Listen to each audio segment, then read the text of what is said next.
Greetings, members, one and all of the Salivation Nation. What happens to silver next will not depend on gold. Let's explore.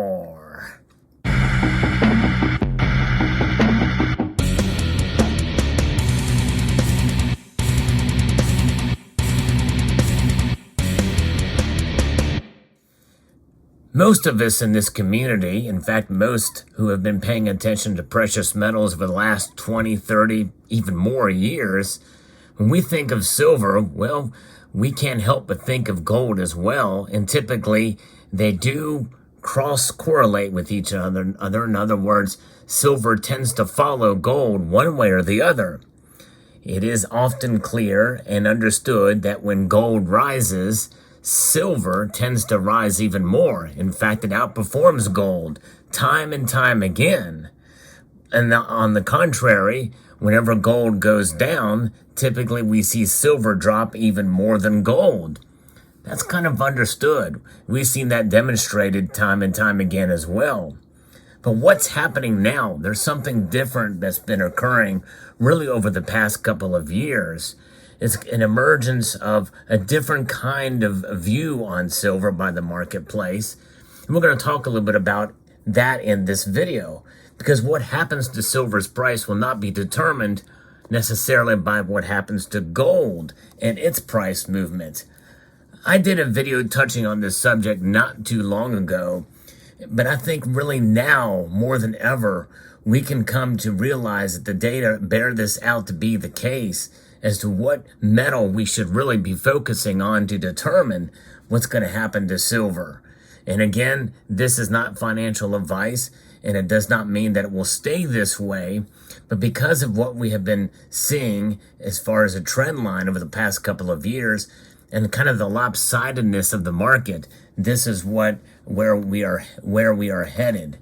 So I'm going to be referencing an article here from MarketWatch that talks about this a little bit more and kind of brings these facts together in a concise manner here. And that is that how there's sort of the separation between gold and silver. A tie can feel like a loss if you are in a line for a victory.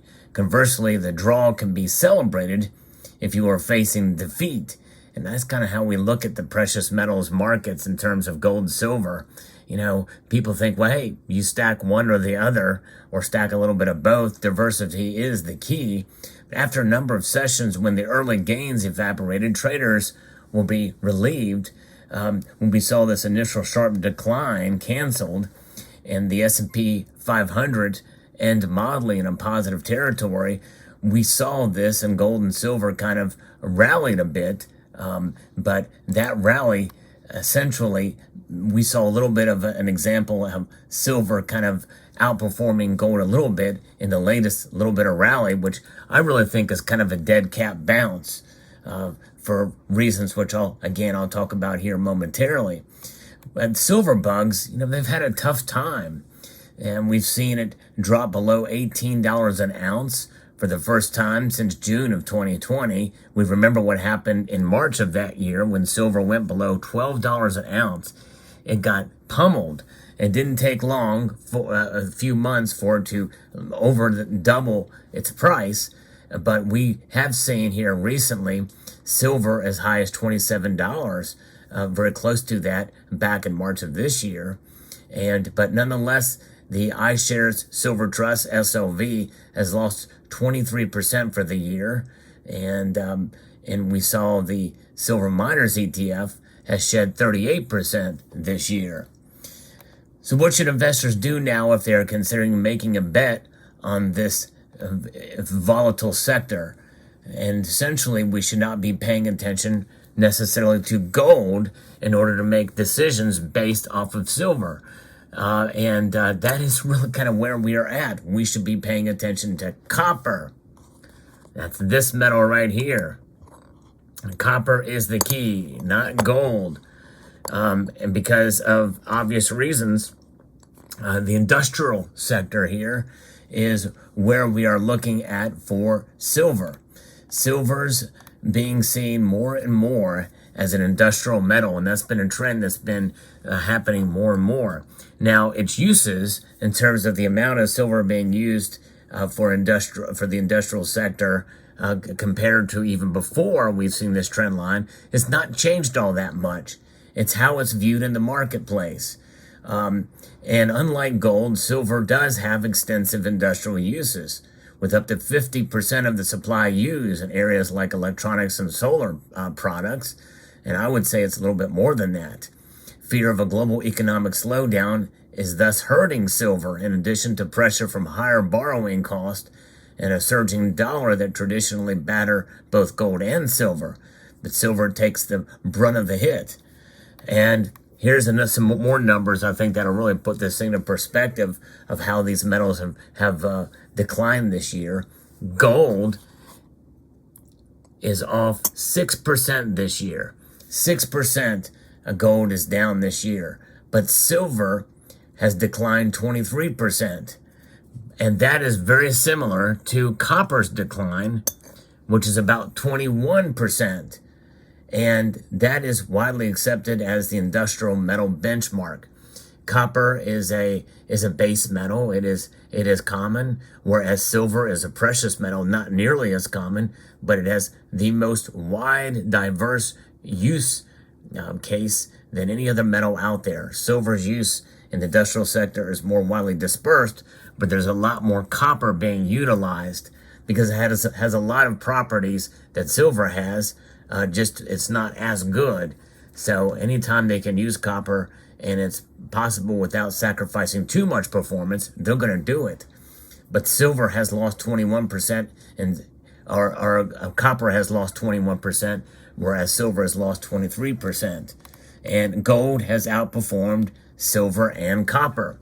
And so that's why we should be paying attention to copper prices now as sort of the driver of where silver is going. Silver has not only been challenged by the weakness mentioned in gold, but also more importantly by China's economic weakness related to selling across the industrial metals, especially copper. The spy signs that the market may be oversold, the rout in silver and copper, as well as zinc and aluminum, two metals that recently found support from smelters reducing capacity due to high energy costs, has by now reached the capitulation stage, with silver having entered a previous consolidation range between 1650 and 1850. Should evidence emerge that inflation concerns are fading, causing the dollar to pull back and reducing fears that higher interest rates will curb growth, then the futures market may quickly find itself wrong-footed. Speculators already hold net short positions of both metals, and it would require a change in the technical or fundamental outlook to turn the short positions into tailwind through short covering, according to Hansen. Of course, I don't really know exactly how that could be measured and how much we should rely on that. But if this trend would occur, it would help silver recover some poise relative to its bullion peer. And the gold to silver ratio is now just under 95. And that means that there's 95 ounces of silver in order to equal the price of 1 ounce of gold according to the spot price. And to retrace more than 50% of the 2020 to 2021 collapse. The collapse of the gold to silver ratio is actually very good for silver in those cases, for sure. And that is a case where it went from almost 127 to about 62. That's a massive collapse in the gold to silver ratio. And there's a next level of resistance now. They're saying at about 102.5, a potential further 6% underperformance relative to gold, while a break back below 94 would be the first signal of strength starting to come back. I don't really put much hope in that strength, though. I'm not bullish on silver in the short term. Now, I did make a prediction earlier this year that I'm going to stand by. I stubbornly tend to stand by my predictions that I make earlier in the year, with the full knowledge that I could be wrong. I was wrong last year, was way off last year. I stand now to be even more off if it doesn't turn around. But I think that possibly some of the talk and chatter that around October and November very well we could see a massive turnaround in the markets. And I think a lot of that's going to depend on what the Fed does and a lot what's going to happen with in terms of recession. There is a chance, folks. And again, I'm just trying to be as factual as I can, given the latest GDP numbers, which were barely barely negative. There is a chance that we could see some of those, how we could go up again. In other words, we could see ourselves pulling out of a recession in the short term. And I know that might be a tough pill to swallow, but be prepared for it. And that could very well mean that we may see the Fed be even more aggressive in their rate hikes coming, especially if we see job numbers continue to pick up. But nonetheless, what about the markets? It's jobs, in the latest jobs report, Wall Street would rather see a soft non-farm payroll report than a strong one. That way the Fed may decide to be a bit more gentle in raising borrowing costs in the reasoning. But a net of 315,000 positions were created in August, down from 528,000 in July, and only a few thousand lower than the 318,000 forecast by economists. That's not enough, I don't think, to prevent the Fed from raising the rates, and this is why we saw the precious metals get crushed. And the unemployment rate rose from 3.5 to 3.7%. It's still low, but we have to think about what's happening in the job market. A lot of people are picking up second and in some cases even 3 jobs per individual where they pay taxes on. And I think that is a lot of what is occurring now, which means that the economy is not good. In some measures, the economy really isn't good. The initial reaction, indeed, was to consider the report showing this cooling labor market and boosted equities, which got the S&P 500s up. And the Treasury yield is also, it fell just a couple of basis points. And so we'll see here. And obviously the dollar index is what is really pushing the precious metal prices one way or the other.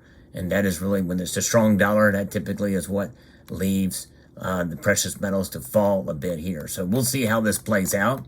But nonetheless, this widening gold to silver ratio is because of how silver is being viewed in the marketplace as an industrial metal. So we'll watch copper to see. And there's a lesson in here, just like there is really in anything. And that is, silver stackers out there, hey, take advantage of these dips. But if you want to really preserve your wealth and a safe haven that is the least amount of risk, right now the answer is gold. Yes, indeed. Gold is the answer to the least amount of risk, the most stable asset class out there for wealth preservation. And diversification is the key, and take advantage of low prices for silver. Somebody had a comment, if they had $20,000, what would you do? What would you buy? And I would say half and half if you're just getting in, because you know what? Sometimes it's okay to take a little bit of risk, and there can be some risk in buying silver. But if you find the best deals out there, I think it's a bargain, at least right now. But if the silver price continues to drop down to just above $18 as I record this video, to down below $15, that's not much of a bargain, that's for sure. So keep that in mind. There's room for silver to move down. And there's room for gold to move as well into negative territory, but I don't think is by much. There's much more resistance in gold. And why is that? Because it's treasured. And some silver stackers don't get that concept, because silver is consumed and gold is treasured. That is why gold has much more resistance to this volatility than silver does. Although people use that same exact argument as to why silver is undervalued and why it's going to explode someday. I just can't get there in my feelings. But let me know what your thoughts are in the comment section below. Hope you found this video insightful. I'd like to extend a multitude of gratitude to you all for taking the time to watch, and to encourage you to please rate, share, comment, and subscribe.